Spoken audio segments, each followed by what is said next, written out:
We all want to help one another. Human beings are like that. We want to live by each other's happiness, not by each other's misery. We don't want to hate and despise one another. In this world, there's room for everyone, and the good earth is rich and can provide for everyone. The way of life can be free and beautiful, but we have lost the way. Greed has poisoned men's souls, has barricaded the world with hate, has goose-stepped us into misery and bloodshed.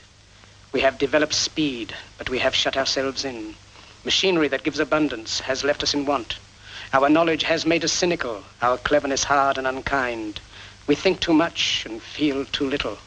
More than machinery, we need humanity. More than cleverness, we need kindness and gentleness. Without these qualities, life will be violent and all will be lost. Welcome to Rabble Rants. I'm Santiago Helo Quintero, and alongside Jessa McLean, we're going to unpack the stories that have us most riled up and challenge the narratives around them. Welcome to Rabble Rants. We have two guests with us today. I'm going to take a back seat in this discussion. Maybe. Who knows if I can keep quiet or not. Either way, we've got two guests that you may have heard before if you are an avid listener. Kim Crawley joins us again, as does Bothered Boy. And they are taking on mask bans, or potential mask bans anyway. Kim, why'd you call us into the studio? You wanted to talk about this. Yeah, I mean, I really like the recent episodes that you've done covering the various, acts of Palestinian resistance, which is obviously extremely important because we've got kind of a Holocaust going on now, which is really, really disturbing. And then coinciding with that, what's also really disturbing is the COVID pandemic is still raging on. And yet, 99% of the population has chosen to be completely oblivious to it. And it's really sad how many people who call themselves anti-capitalist and leftist are also acting oblivious to it and spreading it around. And really, that's really disturbing as well. And then what's also disturbing is, although we don't... Okay, there's the mask ban in North Carolina and a mask ban apparently in Ohio. That's really, really disturbing to me. Really disturbing. And then what's also disturbing is that apparently I haven't been to any of the pro-Palestinian protests in Toronto, I'll admit, but I hear things thanks to your show and thanks to, other people who go to these actions, which is really important. And I hear things like, even though masks aren't banned per se here in Ontario and here in Canada, if you're protesting wearing a mask, you could get, if the cops are really targeting you, you could get, extra charges for that, apparently. You would know more about that than I would, but it's very disturbing. It is. So we've interviewed two people, and not everybody talks about their charges all the time. So we know at least two activists in the last 3 weeks in Toronto alone were charged with unlawful assembly while masked. And this was an additional charge put on top of, trespassing charges, mischief charges, whatever the cops decided to charge them with after the direct action. And it's really been weaponized. The one guest we had on, Anna Littman, we're talking about an N95 because it was a sit-in inside an office building where one should still be expected to wear masks. I know that's not the norm, but yeah, it's certainly been weaponized against the movement. Well, it's been weaponized and vilified in all sorts of ways. Hi, folks, Bothered Boy here. I'm here, at the invitation of Kim and Jessa to just rant, and I do that very well. So, for me, a big part of COVID consciousness as well is how it was attacked from so many angles. You had people saying, that face masking, to try and target the insecure men. It's a face diaper. It's emasculating. It's babyfying. You had people saying, as we're seeing now with the cops, it's all about criminality. Well, only criminals hide their faces. And I'm and people saying how can you possibly breathe in the mask? And a coworker said this to me recently, and I said, because I knew it would get under his skin from what I was going to say. I said, well, I mean, if you're not a weak-ass little baby about it, it's pretty easy, actually. And he did not like being called a weak-ass baby. And that just kind of sort of reinforces my point, right? And, people thinking, well, oh, it's so difficult to breathe, as if we don't wear scarves to cover our faces in winter. This is Canada, for God's sake, right? And then you also have people like I remember it's like seared into my mind the first time I saw one of those, part of the pandemic. So, they're going to get you wearing masks. And then next thing you know, you're wearing a niqab and then a burqa, and the full Islamization of the West is complete. I'm like, where are you connecting these threads? Because I just do not see it. So, you're trying to attack people's fragile sense of ego and self and masculinity. You're trying to attack, also people try to attack the validity of masking, saying, oh, it doesn't really work. It's not important. The vaccine, it's fine. And that's why, it's just a cold, when really it's not. It's a cardiovascular disease. And, and only criminals really need to hide their faces. It was so much of a multi-pronged attack for, you should not wear masks. And at the same time as whether it was politicians, corporations, the goddamn WHO itself, that were pushing this idea of like, oh, no, that's okay, in their own back rooms. And you've seen like internal memos that have since been released, or in this case, really leaked to the public. They knew from the onset that this was airborne and that they had to mitigate it. So they either had people doing like basically what we saw at Davos that one year, where it kind of became like more like talked about. That's what some of these people and corporations were doing from the beginning. It was contact tracing up the wazoo. And if you were sick, well, sorry, you're staying home. And then masking inside, and then also HEPA filters all the time. Mandatory vaccination for pretty much everyone in there, which is again is why like, oh, they're not taking the vaccine. Actually, I guarantee you many of them have. And then if they have, the few that haven't, if they have bad symptoms, then they, throw the whole kitchen sink, like what they did for Tim Pool and Joe Rogan and all these other guys who got it. And also, crucially, something else that has not been talked about as much, but you do see it at least a few airports now, is far ultraviolet that has been used to also help kill the airborne pathogens, whether it's COVID or just anything. That was at Davos. That was at several portable versions, at least, were at several government conferences that were happening. So it would not be surprising to me if at like more conference rooms, you would see that in these like larger, more open areas where it's kind of impractical to have, say, 10 or more HEPA filters around. But this is what they were doing from the start. And meanwhile, they're telling all of us, for a variety of reasons, whatever reason they hope will stick, that we should not be masking, and that it's actually bad or unhealthy or criminal to mask. So that then begs the question of, why are they pushing that so hard? And there are multiple correct answers to that, but it's just so deeply infuriating. Absolutely. And yeah, I mean, the news about the World Health Organization knowing it was airborne from the beginning and how they covered it up. Did you see the February 2020 press conference? There's all kinds of YouTube videos about it out there, where Tedros, I can't pronounce his last name, but you know who I'm talking about. Yeah, I can't pronounce his name. I'm sorry. It's all good. And then his boss, Mike Ryan, or he's Mike Ryan's boss, either way. Okay, if you look it up on, I think I've already given Jessa a link to us, like the last episode that we did. We did, where they let it slip.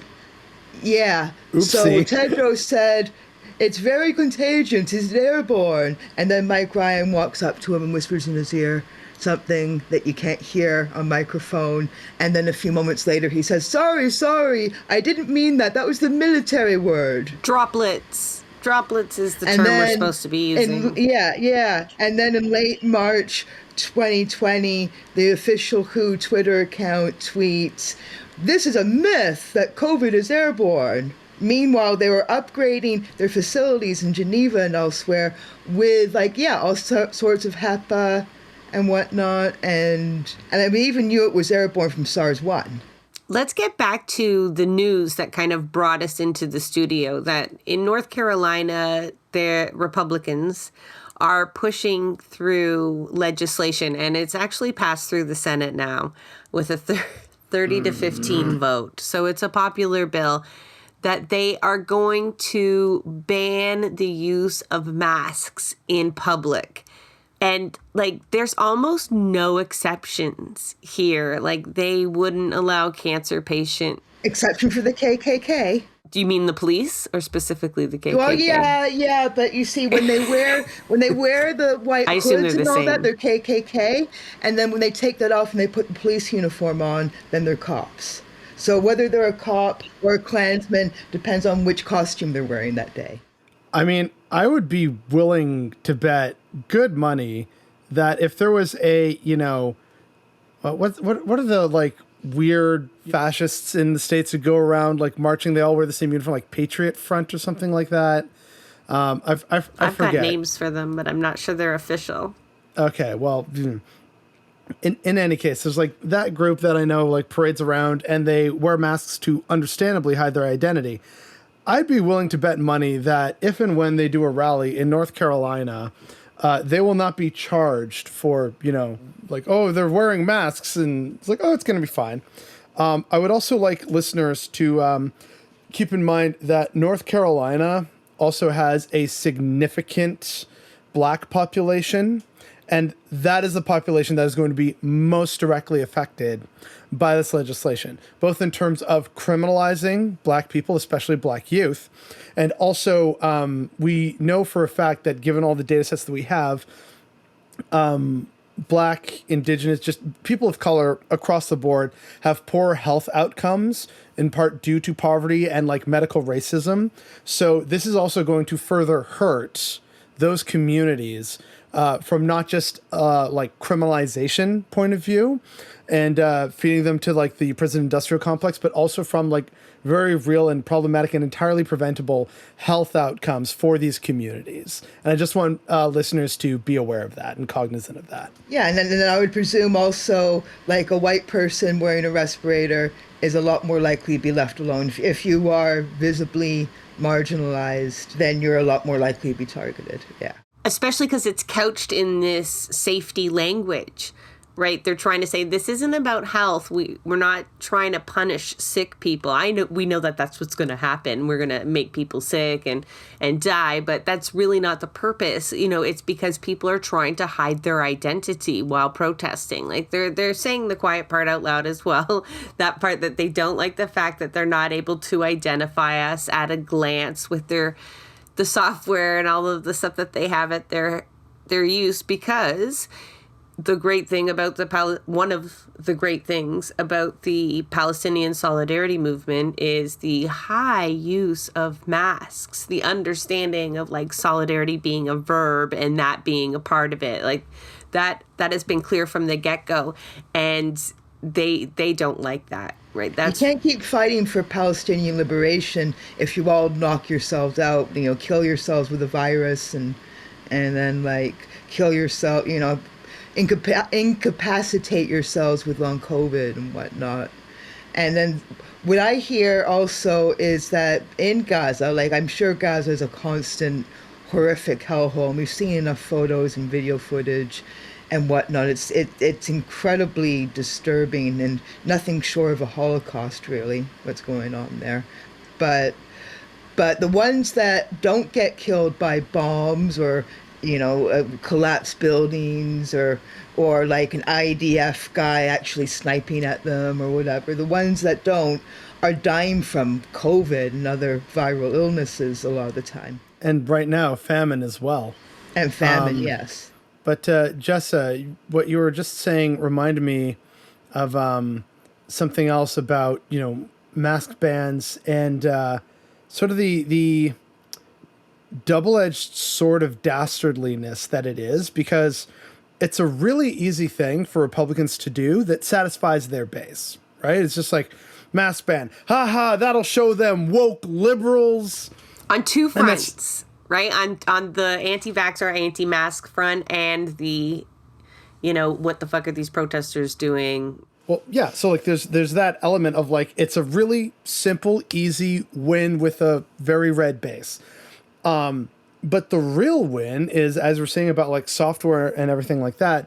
There was, like, a story, I forget where it was, but it was somewhere in the States where people there was like a a mishap with a vending machine in like the employee break room or whatever, and turns out there was a camera in the like vending machine that was just like, and it's like, well, why does the vending machine need a camera? And there was like no reason for it to be there, or like at the level that it was, other than to, you know, observe and listen in on, you know, conversations in the break room, or to, you know, train on facial recognition.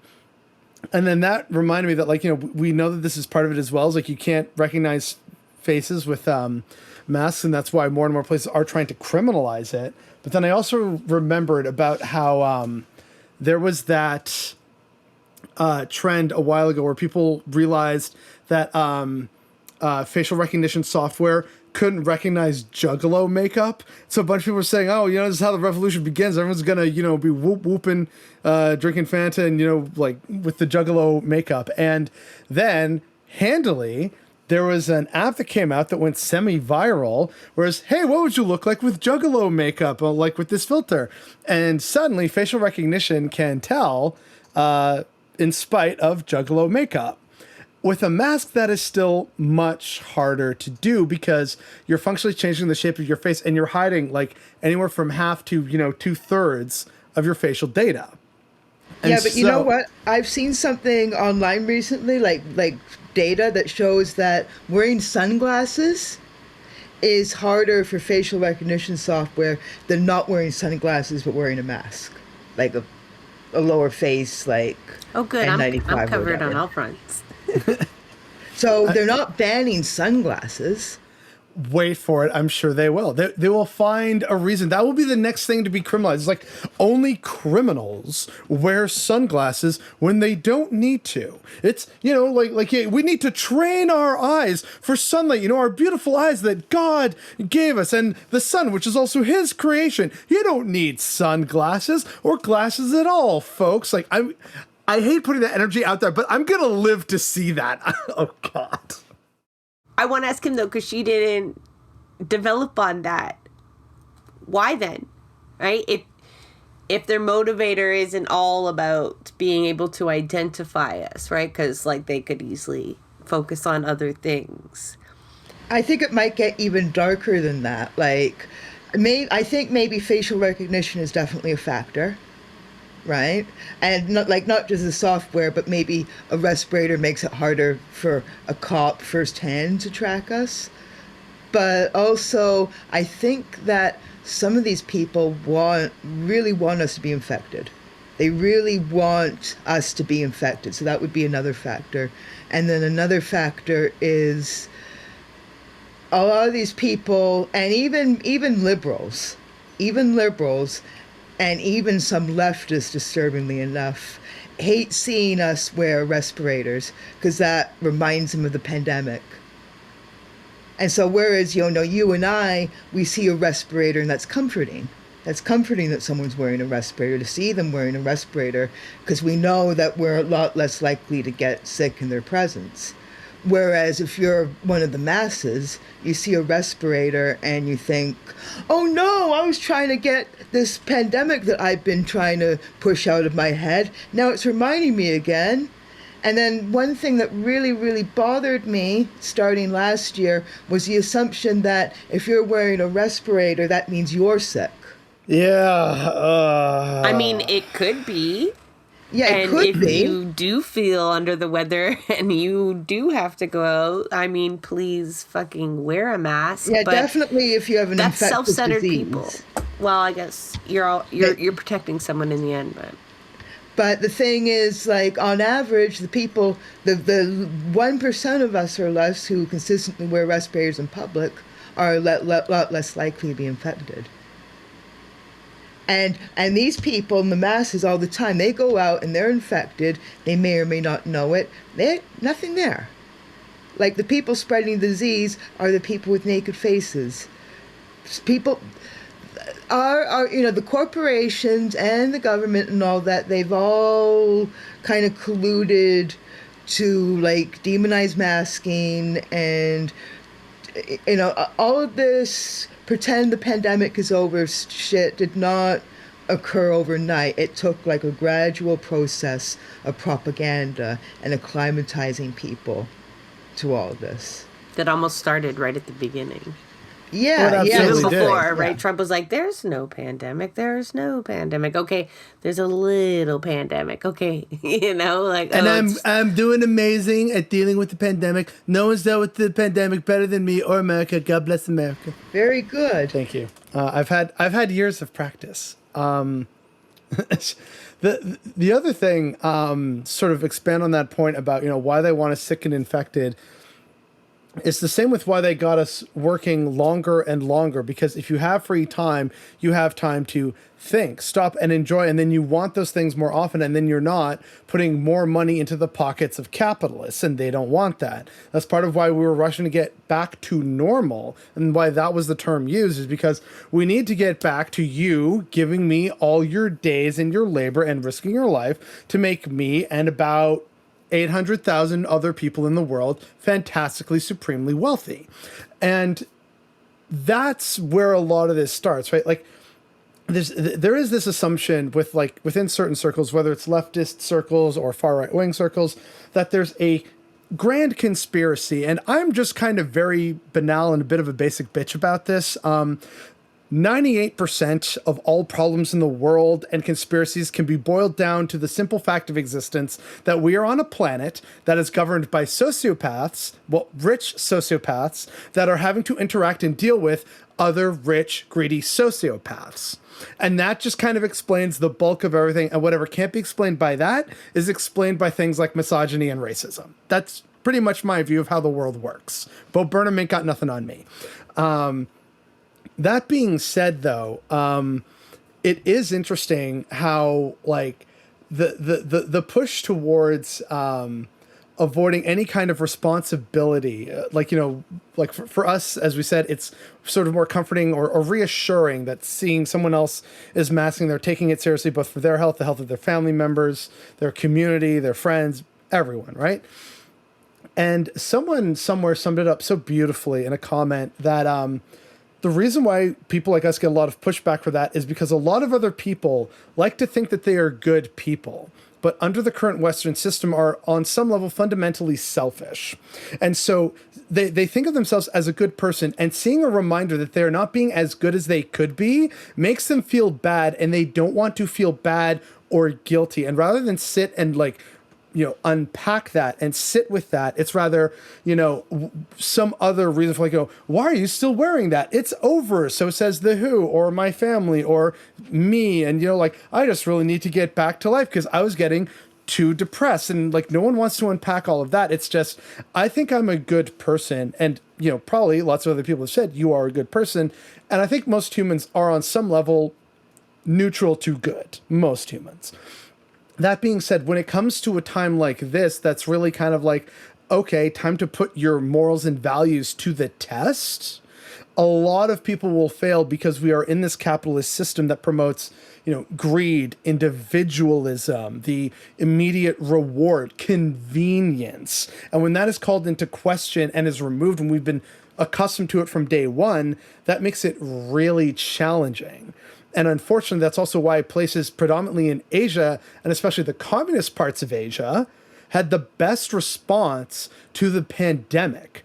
The communist parts of India were the first to get their act together, to get contact tracing underway, to get supplies and a real sense of community to the rest of their people in places like Kerala and Andhra Pradesh. You had the Vietnamese and the Chinese and the Lao constantly just like, oh, hey, you know what? If this really gets through to us, it's going to absolutely ravage us, and we don't want that. And in general, in Asia, particularly East and Southeast Asia, there is more of a sense of community. And so, when people heard, oh, masking will help, that's why still to this day in so many videos, and I see this from white tourists who go oh, we're traveling post-pandemic now, and here I am in, Malaysia, Vietnam, China, Japan, wherever they're going. And still the vast majority of the locals there are masked. I see it in videos from India. I see it in videos from Japan, Korea, China, Vietnam, wherever. And it's like, buddy, are you not picking up the vibe? everyone else is masking. That doesn't mean most of these people are sick or that they're scared. It's that they care about their communities, which includes their friends, their family, their loved ones. Like, it is so deeply infuriating.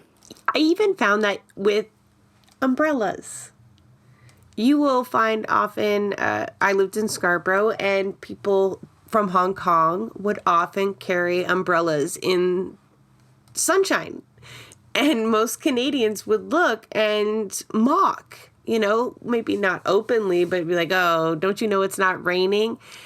And it took us a while. I think we're slowly coming around to the idea that we get damaged by the sun, and there's just like some small steps you can take to not constantly be exposed to the sun.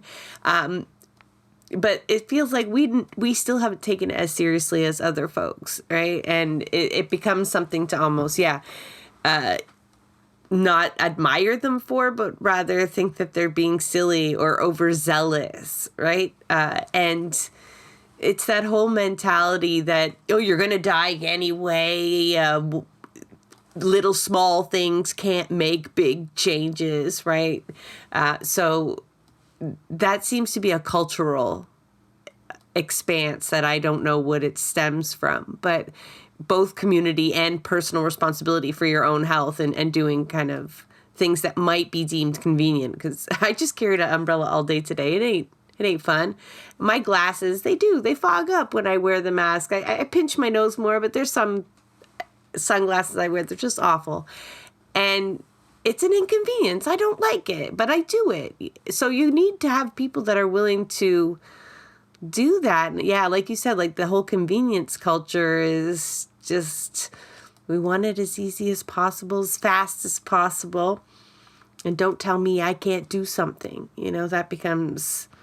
I'm perplexed why even completely selfish, self-centered people have bought into the propaganda and aren't masking, because there is so much research now, like COVID eats the mitochondria in your cells. COVID fuses brain cells together and shit like that. And apparently now there are few diseases that have so much research about them than like SARS-CoV-2. And so you would think that people, even out of pure self-preservation, would be wearing a respirator. But the only, I think your average person is deliberately avoiding the information. When our politicians and media outlets and whatnot said, oh, you can take off your mask now, that's what they wanted to hear. That was the comforting lie, right? It makes me so sad. I don't leave home very often, but when I do, I think like a month ago, I walked from home to U of T campus. This was before, maybe it was 6 weeks ago. This was before the Palestinian solidarity movement was gathered in the lawn. Before that, but I walked over there, and on my way, and that's a long walk. That's like a 90-minute walk from here. And on my way walking to U of T St. George campus, I probably passed hundreds of people, and maybe I probably passed, 5, 6, 7 people en masse on my way, walking down the sidewalk. And every single one of those, I think, was a surgical mask. And that just blows my mind, because you would think the 1-2% of the population who realize that the pandemic is still ongoing and they should be protecting themselves would spend 5 minutes researching on the internet about how, surgical masks don't really do very much. and even like if you can't afford to, I can understand, like I've been really poor. I can understand that, buying a bunch of 3M auras when you can only get economy of scale if you buy 20 of them at a time. That could really be difficult for someone who's on OW, like near impossible. But you can contact a mask block, and there's a mask block in Toronto, and they will give you respirators. So there's those.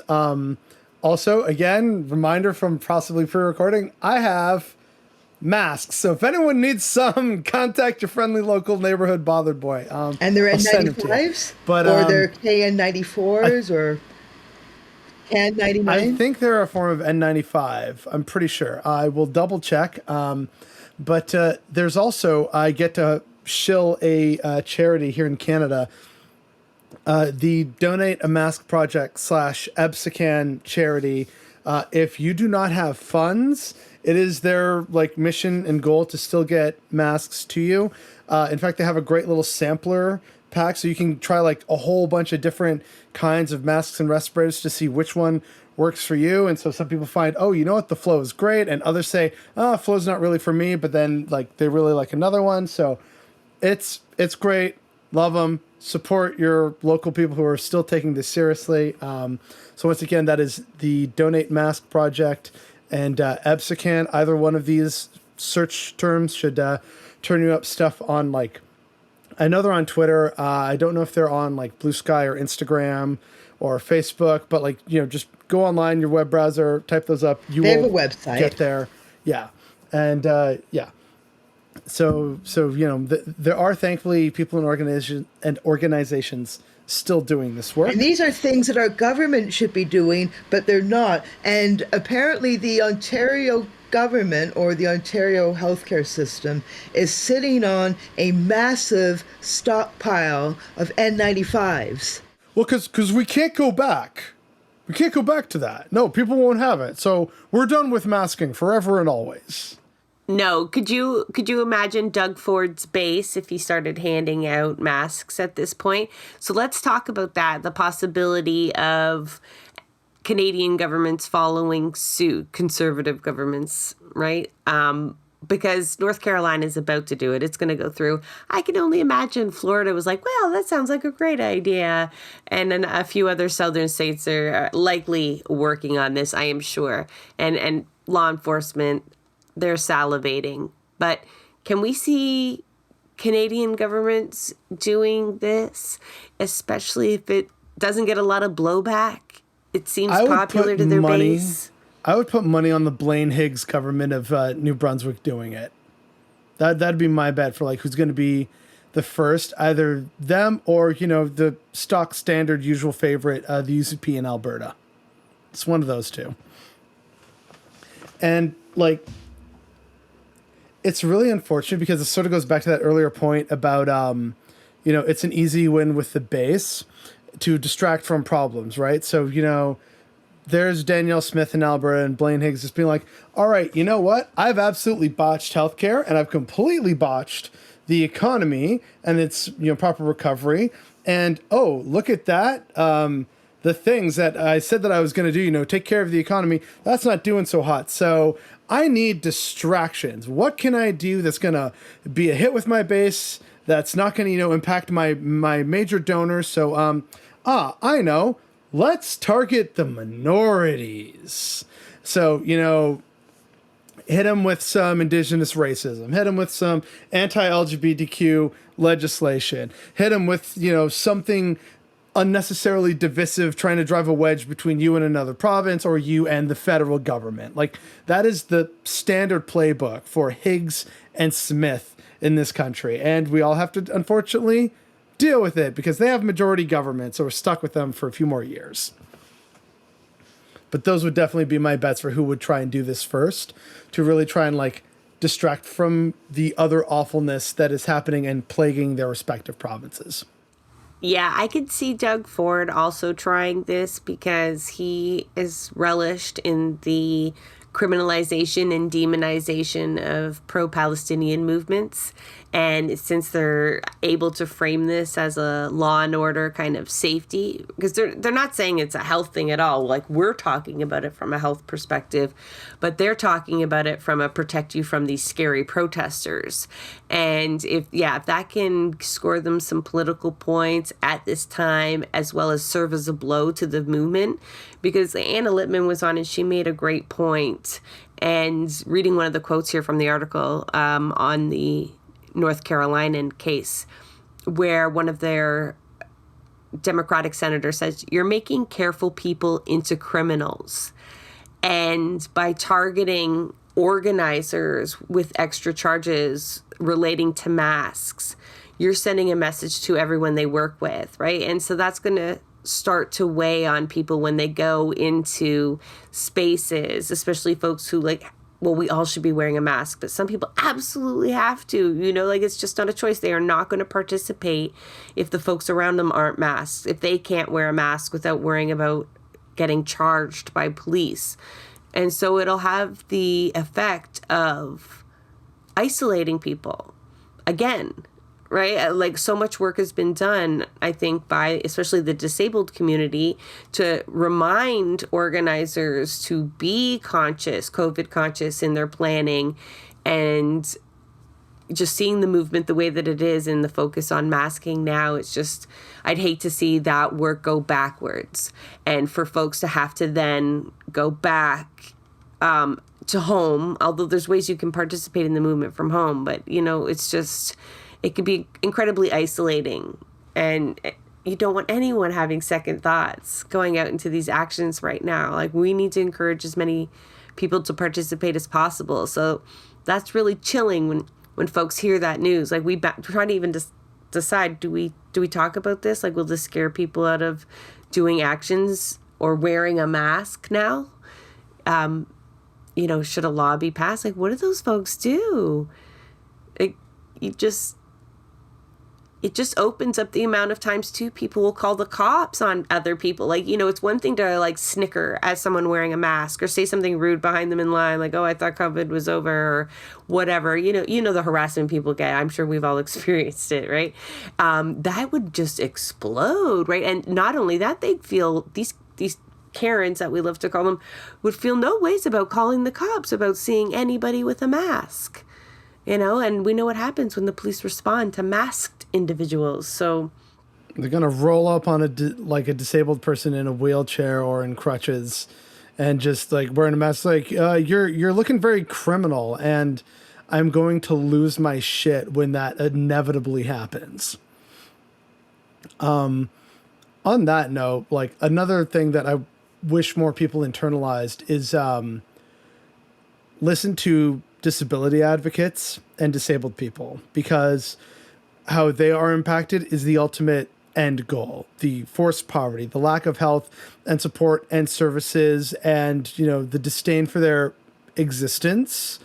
That's where this is all headed, and that's why it's all interconnected, and that's why a lot of our leftists, homework, I'm not saying us three need to do, but like the groups and circles that we run in still need to do a lot of work of actually listening to and accommodating and respecting disabled people in our circles. Because I've seen way too much awfulness over the past few years. Like, even, when, like, we should still be taking it seriously now, but I remember even in 2022, just 2 years into it, not even, there were people where, disabled people would say, so what are you doing to make the space safe and accessible? And it's like, well, just can't really do that for reasons. Or like some discourse that happened recently of you owe it to train. And there I am thinking okay, buddy, if you want to train, that's fine. And that's good. You can't force it on everybody because not everybody has that capability, that time. Like, it's such a point of privilege to say that not everyone's role in the revolution is going to be a fighter, it's, yeah.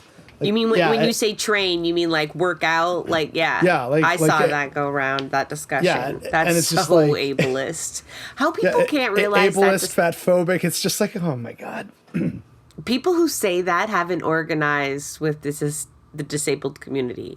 And I cannot believe this day and age that there are movements and organizations out there like the NDP that don't realize the resource that they have pissed off. Like, forget that they're fucking people, right? Like, you shouldn't treat people like that.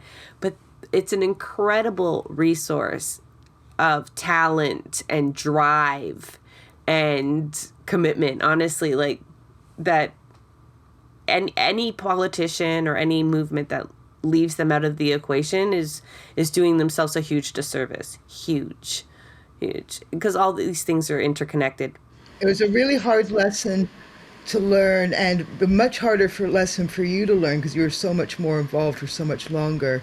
But it doesn't seem like the NDP's reason for existing is to fight for the marginalized. Their reason for existing is to take any sort of leftist needs and sentiment and activism and contain it in a way that it's not going anywhere, and it's not going to have any sort of practical change. It's like kind of how I feel now that like electoral politics in general and voting is to pacify the masses into thinking that they're doing something, right? I have a good analogy because like recently people have talked about the ratcheting effect of politics where it always ratchets to the right and then liberals never really do anything to really fix it. Now, for me, this was not new. I was told this by like my salty as fuck history teacher. I forget if her name was Miss Corshen or something, but like from high school, right? It's like I knew this in the 2000s, like, oh, ratchet effect, interesting. But that usually only applies to a two-party system. So like I found a new way to talk about the NDP's purpose here. So the conservatives are the ratchet that ratchet things to the right. The liberals prevent it from being moved to the left in any meaningful capacity. The NDP's purpose is to serve as the waterproofing. They are there to prevent actual meaningful leftist organization and orgs that could whittle away at the ratchet or the part that's holding it in, and thus allow the system to eventually fail and crumble and thus need replacing. So that is the purpose of the NDP in Canada. It is the waterproofing to the ratchet of politics. That's beautiful. I love that. That makes perfect sense. Definitely. Thank you. Subscribe for more silliness. I'm not even going to comment because my audience has heard me rage on the NDP enough. I think they've heard all of my theories, and yeah, they're counter-revolutionaries. Side note, in case I don't get to talk about this elsewhere, Jamie West. I probably might even edit this out. But Jamie West shows his face at the emergency rally today at the University of Toronto encampment. And I see him there in his bright orange windbreaker. And the sight of him there already, I am getting worked up.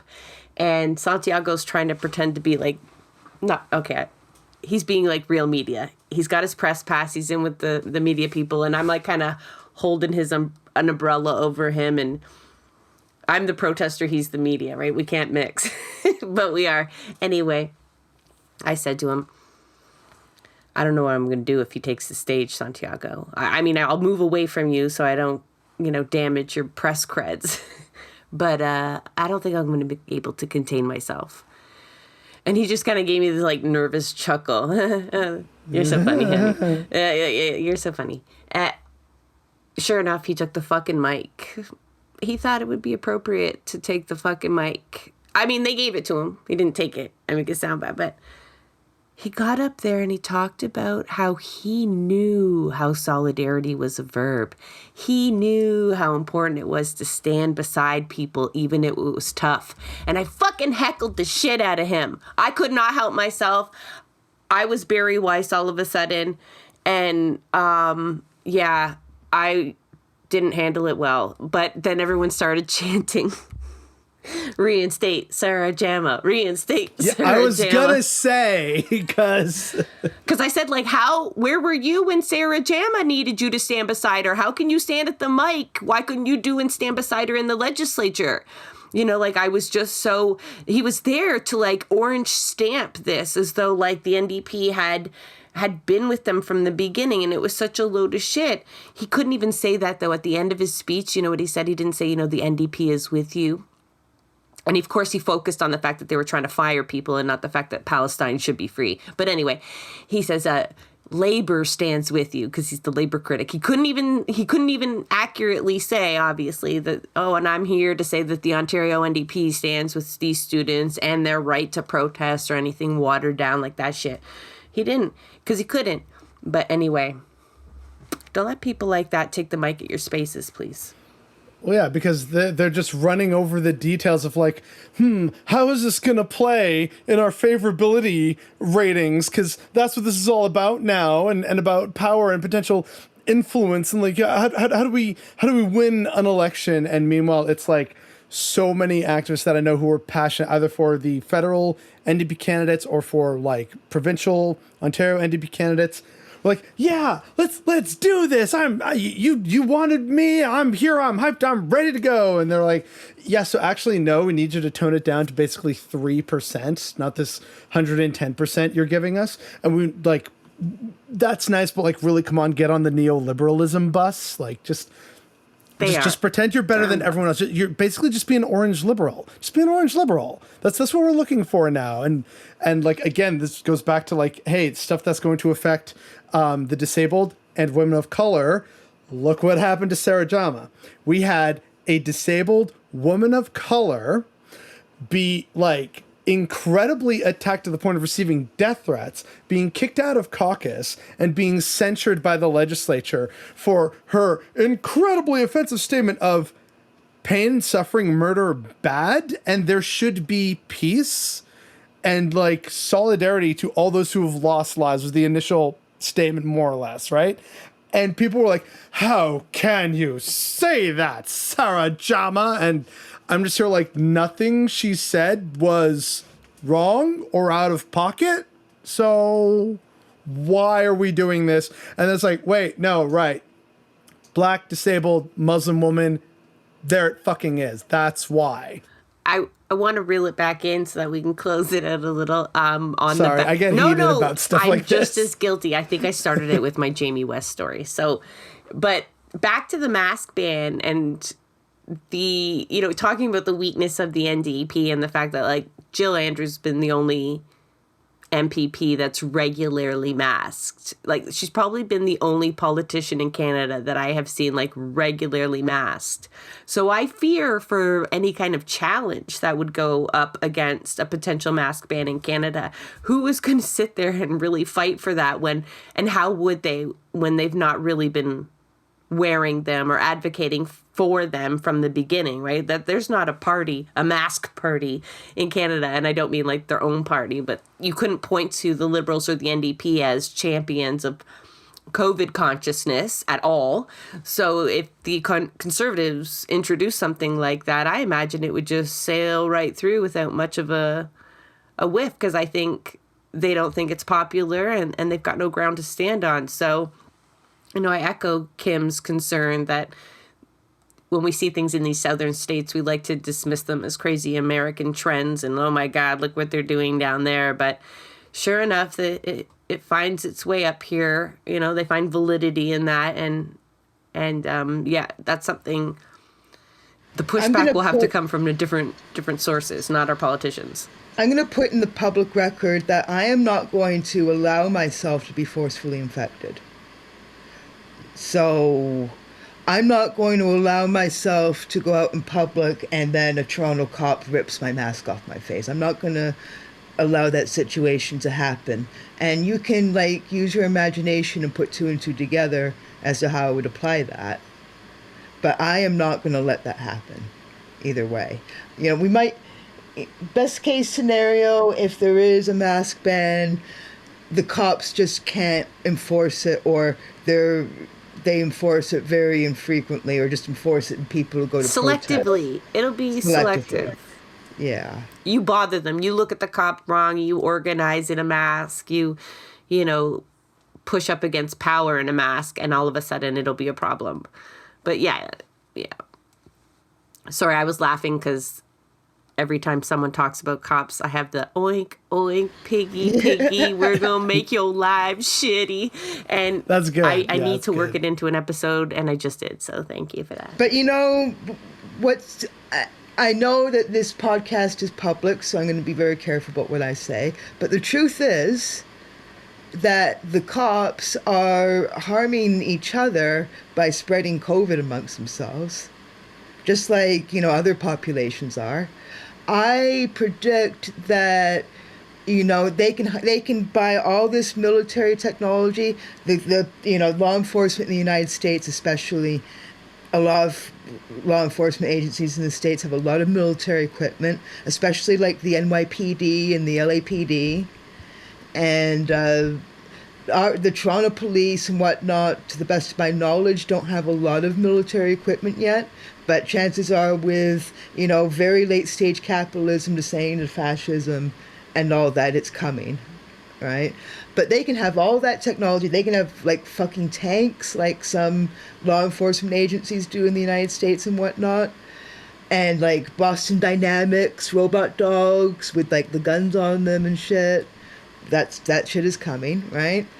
But if they have decimated most of their human workforce because they've all had COVID too frequently, it's going to be much more difficult for them to enforce these bans. And they can have billions and billions and billions of dollars given to them from multiple levels of government because, all of our governments will just give the Toronto Police and the RCMP and whatever a blank check, really, right? But all the money and all the military equipment and all the Boston Dynamics dogs with, like, firearms on them and shit, and all the drones... If they decimate their own numbers by all of them getting COVID too often, now we have H5N1 coming and all that. If they keep dwindling their numbers, and like already, like in Ontario and I think elsewhere in Canada, in the United States, the public school workforce has been deteriorating. They can have all kinds of money to train and hire new teachers, but if the population of people who can go to like teachers college and all that is dwindling, either dying or long COVID so bad that they're largely bedridden. They can't do their teaching jobs, or the brain damage from multiple COVID infections or whatever.